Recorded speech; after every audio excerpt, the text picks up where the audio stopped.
Hi friends, టమాటా చిక్కుడుకాయ curry చేద్దామండి. ఇదిగోండి చిక్కుడుకాయలు శుభ్రం చేసి పెట్టాను. బాండి పెట్టుకొని ఇదిగోండి ఉల్లిపాయలు సన్నగా ఇలా కట్ చేసుకోవాలి. టమాటాలు పచ్చిమిరకాయలు సన్నగా చీరుకోవాలండి. ఉల్లిపాయలు చిన్న ముక్కలుగా కట్ చేసాం కదా, వేసుకొని వేపుదాము. పచ్చిమిరకాయలు ఉల్లిపాయలు కూడా వేసేసుకొని అలా 2 నిమిషాలు వేపుకున్నాక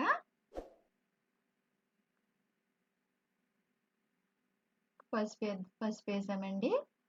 ఒక చిన్న స్పూన్ పసుపు వేసాము. పసుపు వేసుకొని మళ్ళీ ఒక్కసారి బాగా అంతా కలిసేలాగా కలుపుకొని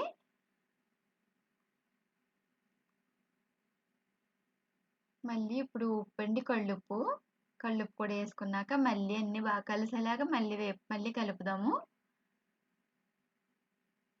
ఇలా కలుపుకోవాలండి. కొంచెం లైట్గా ఉల్లిపాయలు మగ్గేదాకా ఒక 5 నిమిషాలు అలా మగ్గనిచ్చాక టమాటాలు కూడా వేసేసుకొని ఇవి కూడా అంతా బాగా వేపుకుందాము.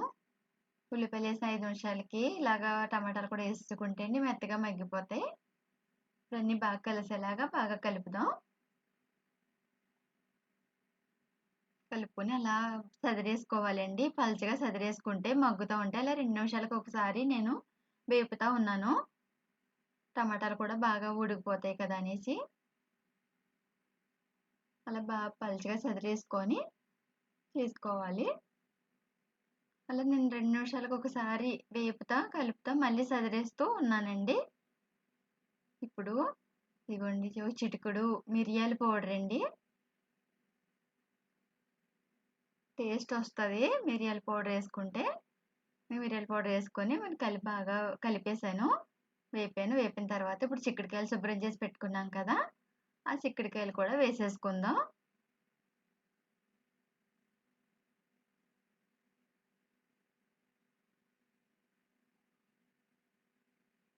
ఇక్కడ వేసేసుకొని మళ్ళీ పసుపు ఉప్పు బాగా ఇట్లకి కూడా పట్టేటట్లు బాగా కలుపుకుందాం.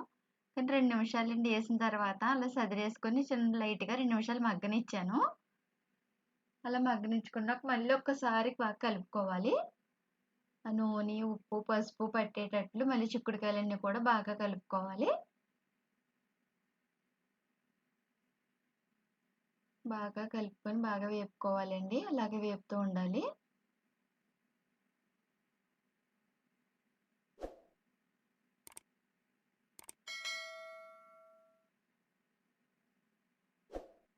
అలా బాగా కలపాలండి. కలిపిన తర్వాత మళ్ళీ లైట్గా అలా సదిరేసుకొని ఇప్పుడు తగినంత కారం వేద్దాము. ఇదిగోండి కారం, తగినంత కారం వేసుకున్నాం. వేసుకొని మళ్ళీ కలుపుదామండి అన్ని బాగా కలిసేటట్లు.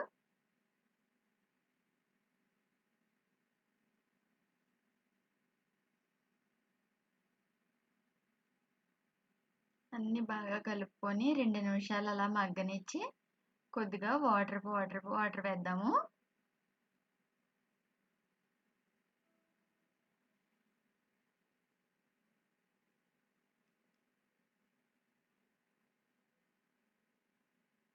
నేను కొంచెం వాటర్ పోసుకొని బాగా అన్ని కలిసేలాగా ఒకసారి కలుపుకొని మూత పెట్టేసుకుందాం.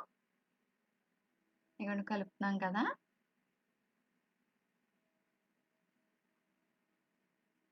అన్నీ కలుపుకున్నాక ఒకసారి మూత పెట్టేసుకుందాం అండి. ఒక 5 నిమిషాలు అలాగా మగ్గనిద్దాము. ఇప్పుడు చింతపండు పులుసు తీసి పెట్టుకుందామండి.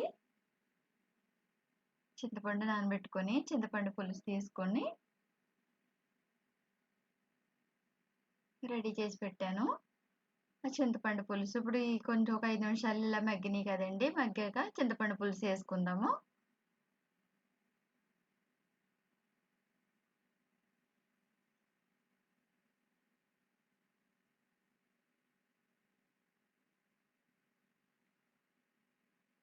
చింతపండు పులుసు వేసుకున్నాక ఒకసారి అంతా బాగా కలిపేసుకొని మళ్ళీ ఒక 5 నిమిషాలు మళ్ళీ మూత పెట్టేద్దామండి.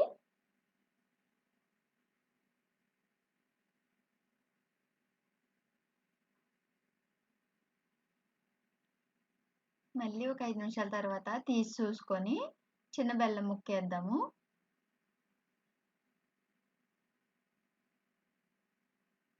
ఇదిగోండి బెల్లం ముక్క. బాగా చిన్న ముక్కలండి, అందుకే 2 వేసాను. మీడియంది అయితే ఒకటి వేసుకోవచ్చు. నచ్చితే లైక్ చేయండి ఫ్రెండ్స్, సబ్స్క్రైబ్ చేసుకోండి.